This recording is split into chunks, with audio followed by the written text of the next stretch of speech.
तो अभी भजन में आप लोग सुने कि करना सेवा सत्कार, करना दूसरों से प्यार, न किसी को कभी तो सताना।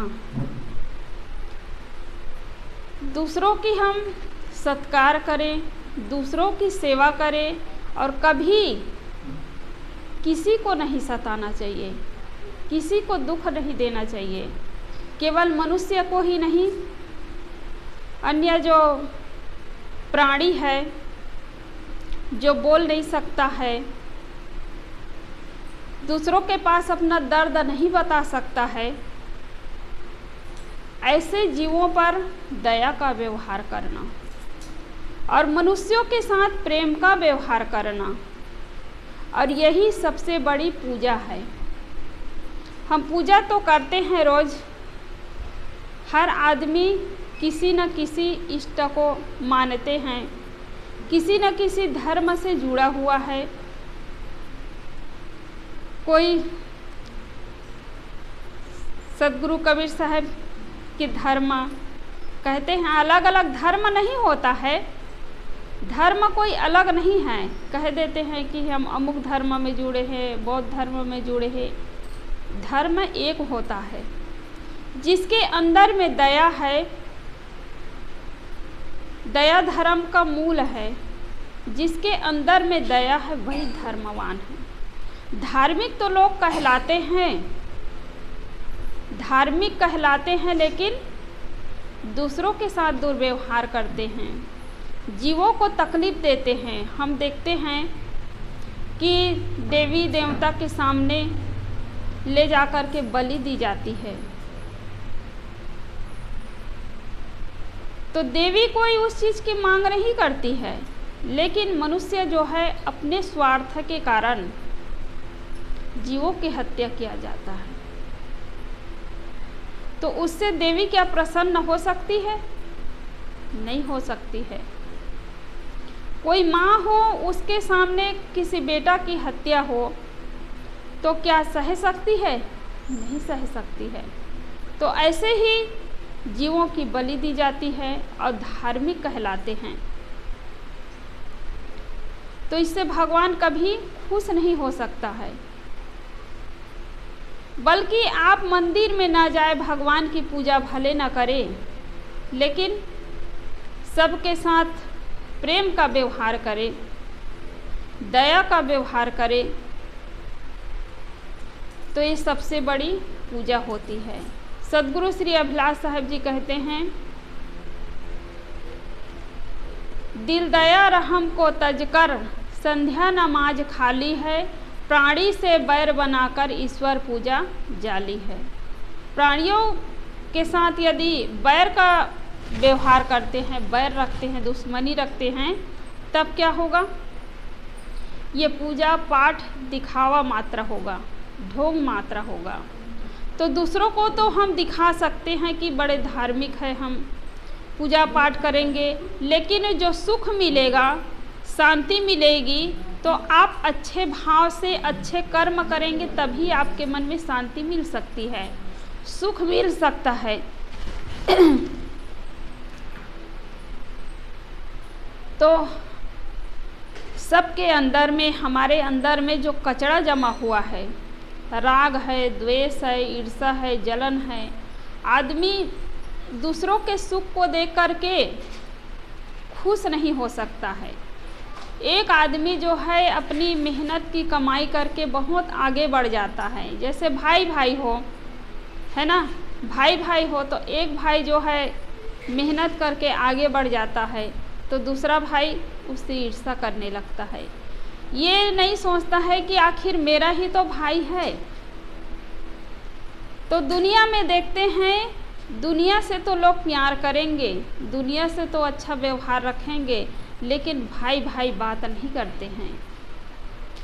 भाई भाई एक दूसरे के घर जाना नहीं चाहते हैं, देरान जेठान एक दूसरे से बात करना नहीं चाहते हैं।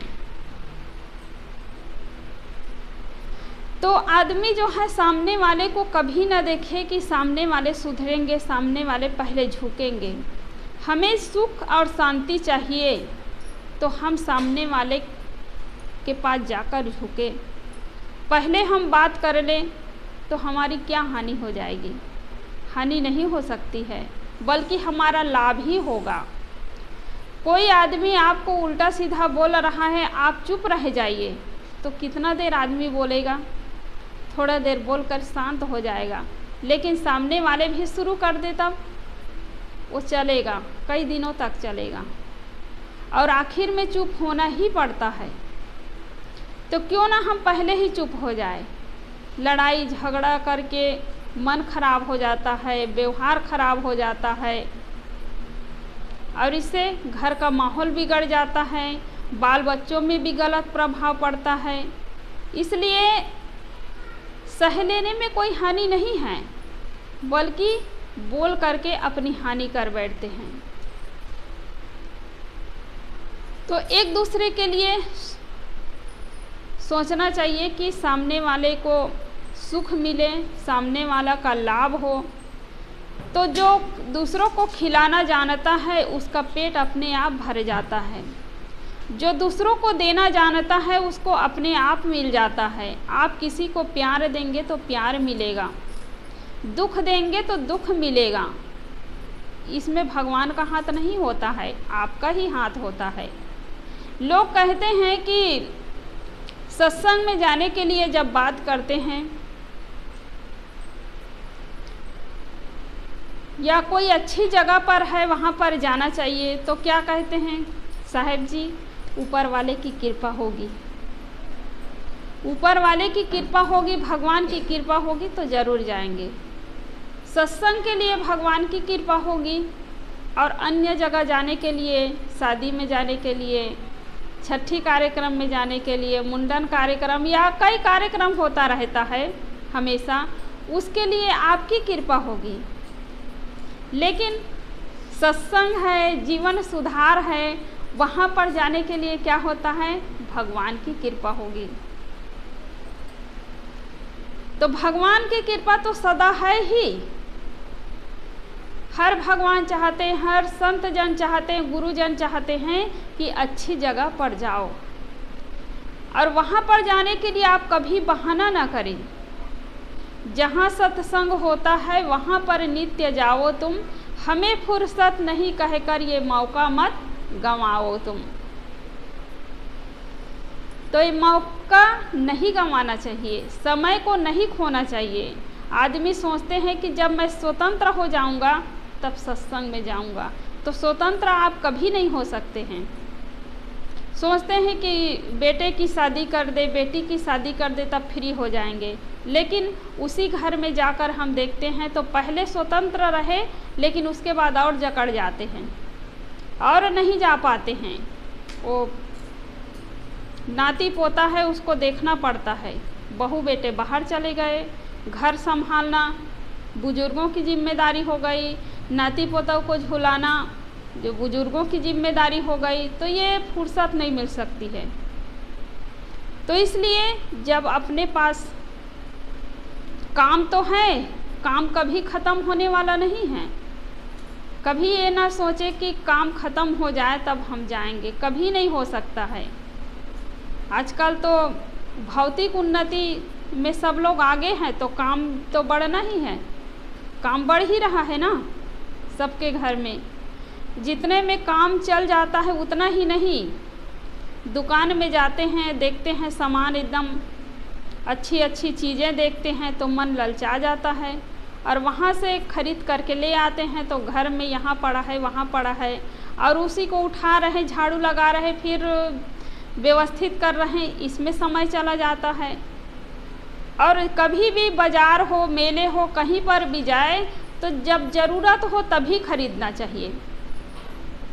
गुरुदेव जी अक्सर कहा करते थे, अभिलाष साहब जी, कोई बड़े आदमी है, धनी आदमी हैं, उसके पास जा कर के कभी बोलते थे कि साहब जी हमारे यहाँ कोई चीज़ की कमी नहीं है, केवल हम मन से ही परेशान हैं, धन की कमी नहीं है, धन दौलत रुपये पैसे भरपूर है।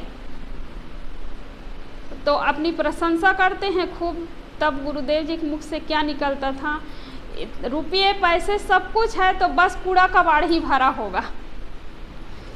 कहते थे कूड़ा कबाड़ ही भरा होगा, कि जहाँ ज़रूरत नहीं है, जिस चीज़ की ज़रूरत नहीं उस चीज़ को खरीद करके लोग रखते हैं। कीमती कीमती साड़ियाँ पेटी में रखी हुई हैं, हमारी माताओं की आदत है। कीमती कीमती साड़ियाँ रखी हैं, लेकिन बाज़ारों में जाएंगे, मेले में जाएंगे, अच्छी साड़ी दिखे तुरंत खरीदना। भले इधर कचड़े की तरह पड़ा हो, कचड़े के जैसा पड़ा हो, लेकिन खरीद करके ले आते हैं। तो भले अपने खर्च कम करें, अपने लिए खर्च कम करके, जो किसी के पास नहीं है, ऐसे ऐसे लोग भी मिलेंगे आपको जिसके पास कुछ है ही नहीं, कपड़ा नहीं है, पढ़ने के लिए पैसे नहीं हैं, तो उन लोगों के लिए खर्च करिए, तो आपके मन में शांति मिलेगी, सुख मिलेगा आपके जीवन में।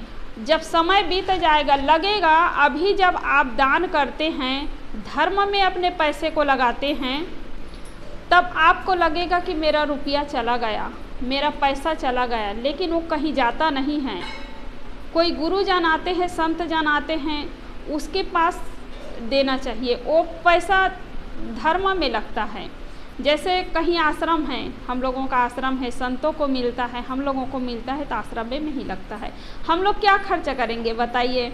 कपड़ा पहनेंगे, साबुन, निरमा, तेल कभी लगा लिए, उसके अलावा कुछ है ही नहीं। हम अपना खर्चा क्या है? ना हम लोगों को गहना जेवर साड़ी कुछ तो ऐसा नहीं, बस एक जोड़ी कपड़ा है, वो भी साल भर चलेगा।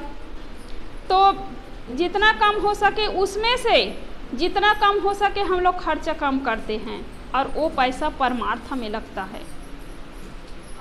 तो आप लोग जैसे सत्संग होता है, आप लोगों के द्वारा हम लोगों को मिलता है, तो जैसे आश्रमों में रहते हैं तो आप लोग जाते हैं, आप लोग जैसे भक्त सज्जन माताएं वहाँ पर जाती है, उन लोगों की सबकी सेवा होती है। सत्संग कार्यक्रम होता है, सेवा में ही लगता है। और संत लोग क्या खर्चा कर सकते हैं? ये सब कुछ तो छोड़ के जाना ही है। तो आप कभी ये ना सोचें कि हम दे रहे हैं सामने वालों को, गुरुजनों को दे रहे, या किसी गरीब को, या किसी को ज़रूरत है उसको जब दे रहे हैं तो हमारे हाथ से रुपया चला गया। वो कहीं जाता नहीं है, वो आपके ही खाते में जमा होता है। खाता में जमा होने का मतलब ये नहीं कि आप कहीं स्टेट बैंक में खाता खुलवाए हों या कहीं और बैंक में खाता खुलवाए वहाँ पर जाकर जमा होगा, ऐसा नहीं। वो खाता में जो आपका जमा है ना, जब आपका शरीर यहाँ छूटेगा तो खाता में वो पड़ा रहेगा। लेकिन जो जीते जी आप लुटा दिए हैं, जीते जी जो खर्च किए हैं दूसरे के लिए, वही आपके साथ में जाता है। लेकिन इस चीज़ को लोग समझ नहीं पाता है। किसी का शरीर छूटता है ना, जब वो व्यक्ति जीता है, फटा पुराना कपड़ा पहने हैं, भूखे प्यासे किसी के अपने दरवाजे पर बैठा हुआ है, सब नज़रअंदाज कर देते हैं, वही गली से निकलते, कोई उसको मुड़ के नहीं देखता है। जब पता चलता है उसी व्यक्ति का जब शरीर छूट गया, तब आपके पास समय हो जाता है, निकल जाता है, कितना भी काम धंधा हो, खेत में गए हैं, बैंक में गए हैं, वहाँ से वापस आते हैं उसको मिट्टी देने के लिए। आपके पास रुपये हो जाता है उस कफन लेने के लिए। लेकिन जब व्यक्ति जी रहा था, तब आपके पास एक रुपया भी नहीं रहा कि 50 रुपये का 100 रुपये का कपड़ा खरीद करके हम उसको दे दें। तो जीते जी अगर दे देते तो कितने आपका उपकार, वो कभी भूलता नहीं मरते दम तक। लेकिन मरने के बाद चाहे जितना भी उड़ा दो, जितना भी उसके लिए 50-100 रुपये का कपड़ा ले जा कर के उड़ा दीजिए, वो शमशान घाट में जाकर जलेगा ही। तो कैसे अपने धन का उपयोग करना चाहिए, कहाँ पर लगाना चाहिए, इस पर विचार करना चाहिए। कि देखते हैं कि बड़े बड़े धनी लोग होते हैं, नहीं जानते हैं कि कहाँ उपयोग करना चाहिए। लेकिन एक गरीब व्यक्ति होता है, मेहनत करता है, पसीना गलाता है, अपना खर्च करता है। और हम लोग कई बार देखे हैं, बिहार से ही कितने लोग इलाहाबाद जाते हैं, अपना खर्च कम करके और फिर ले जा कर के संत गुरुजनों को देते हैं वहाँ पर। गुरु जी के पास चढ़ाते हैं, अन्य संतों की पूजा करते हैं। यही बिहार से ही बहुत लोग जाते हैं।